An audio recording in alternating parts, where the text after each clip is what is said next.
An 83-year-old 7-7 tie with Wisconsin does not the stuff of legend make.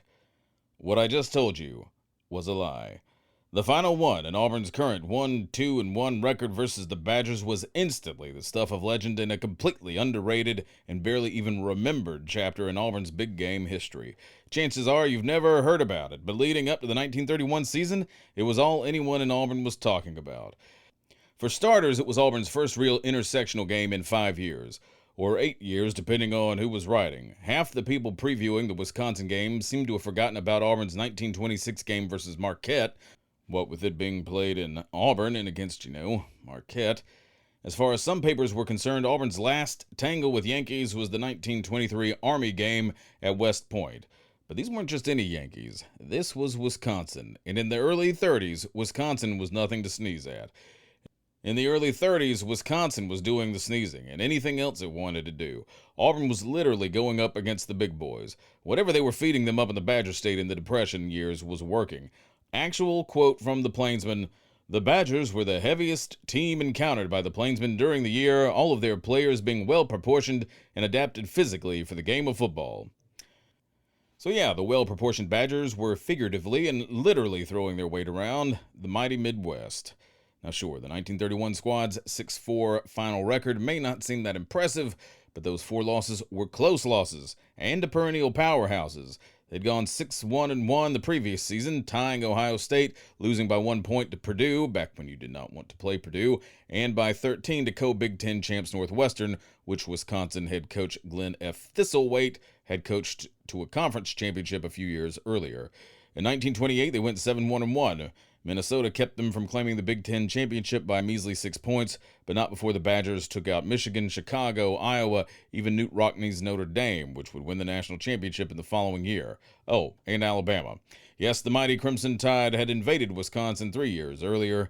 It did not end well. The Badgers well proportioned the hell out of them, 15-0, and what with it being a time when pure poundage was still one of the primary predictors of victory, they expected to do the same to Auburn. In fact, the word from Madison was that Wisconsin basically deemed it a glorified practice game, the icing on a cupcake trifecta: Bradley Polytechnic from Illinois, North Dakota State, and Alabama Polytechnic from some one-horse southern burg called Auburn. Auburn was a 3-touchdown underdog. Some said 4. A poly whatever school from the South with not even 2,000 students versus a major Midwest university with a total enrollment of nearly 10,000. A school so big it was discussing building a university city to make sure there were enough toilets for everyone. Auburn hadn't a chance. But hey, at least it might teach the scrawny little scrappers some solid life lessons. Toughen them up for next week's game versus Georgia Tech. Even API president and Auburn superfan Bradford, they almost named the stadium after him, Knapp, thought the best anyone could hope for was just for no one to get hurt. Just to be proud of them. Here's Knapp. "The team leaves on Thursday for a great expedition. I sincerely wish it were possible for many of us to go with them. I know that they are going to have to exert all their strength, skill, and determination within their power. We hope equally as strongly that they will learn out of their experience at the Wisconsin game to have the courage to face Tech on the Saturday following with a fixed determination to win the game.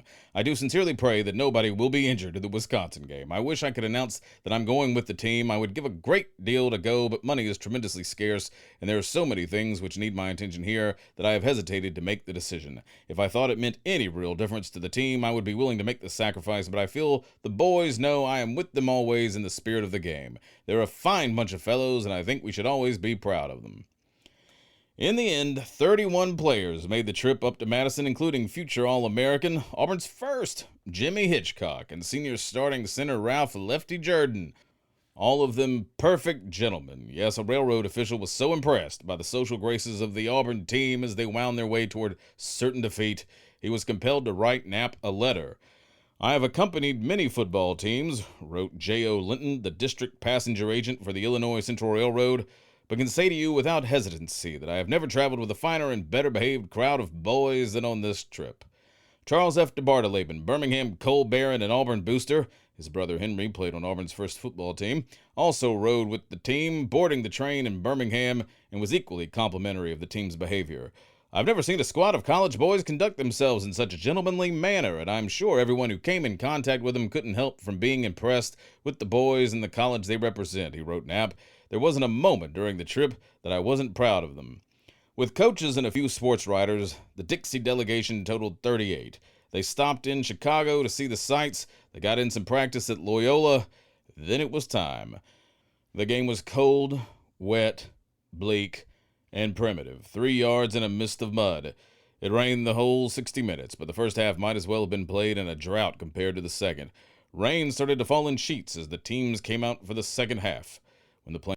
When the plainsman's boring play-by-play decides you need to know it was raining, then it was really, really raining. The field was sludge.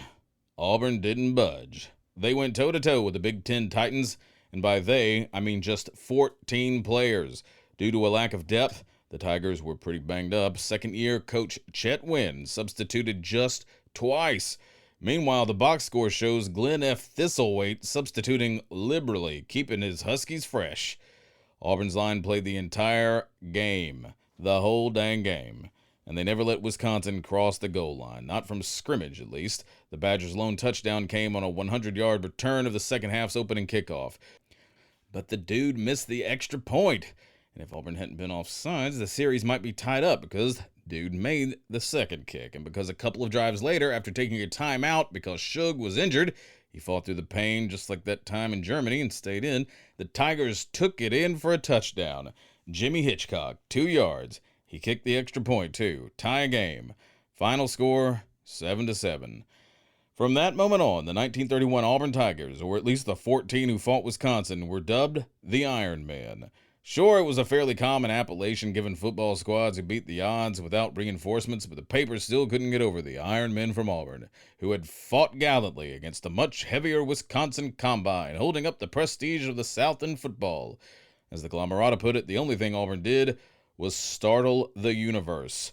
Not even Bama could contain its congratulations for good old Auburn, deeming the daring defenders of Southern honor the most thrilling team from below the Mason-Dixon line.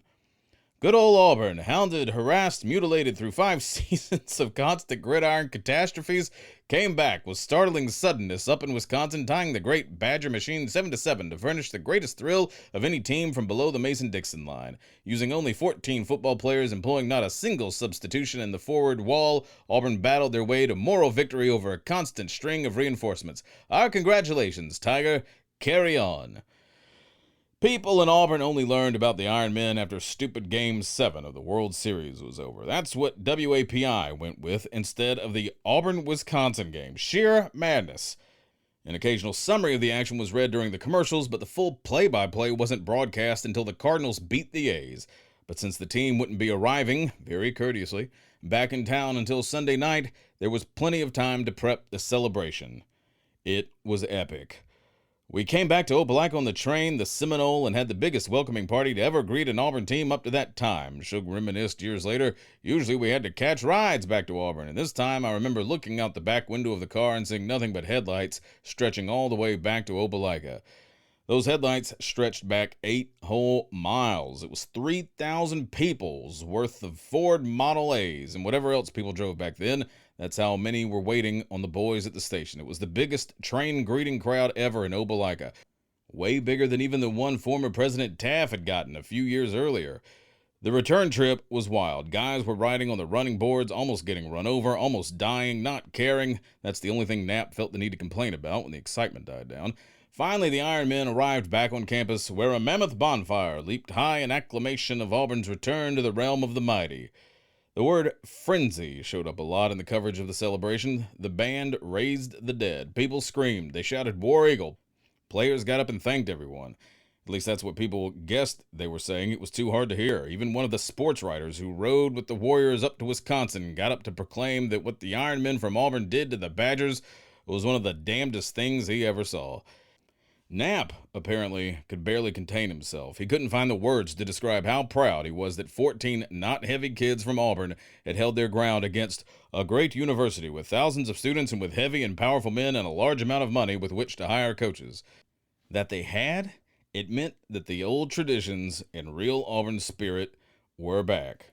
Here's Knapp.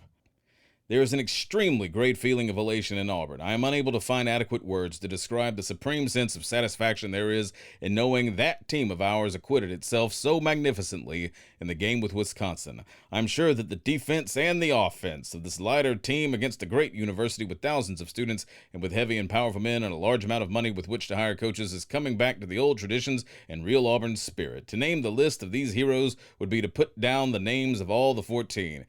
They were everyone's stars. The stories about that game will accumulate as the days go by. Now we can sing Glory, Glory, Dear Old Auburn with a new spirit and with a new understanding. Beat Wisconsin. All right, I originally wrote that just before the 2015 Outback Bowl, which obviously did not go exactly how we'd wanted. But hey, still, you cannot deny the legacy of the Iron Men from Auburn. If you would like to keep more content like that coming, please consider supporting my work via Patreon. That would be patreon.com/The